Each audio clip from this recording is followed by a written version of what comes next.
En matière d'accident de la circulation, je vais vous donner quelques exemples et puis ensuite je vous expliquerai comment il convient de les aborder.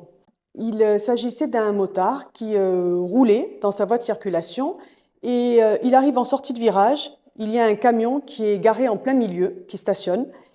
Il tente de s'arrêter, mais impossible. Donc il tente une manœuvre d'évitement, il y parvient.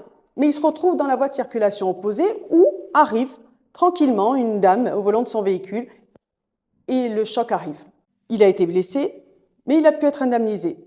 Il y a eu une procédure qui a été engagée parce que la compagnie d'assurance de cette dame qui arrivait en face ne voulait pas indemniser et elle opposait une faute commise par le motard.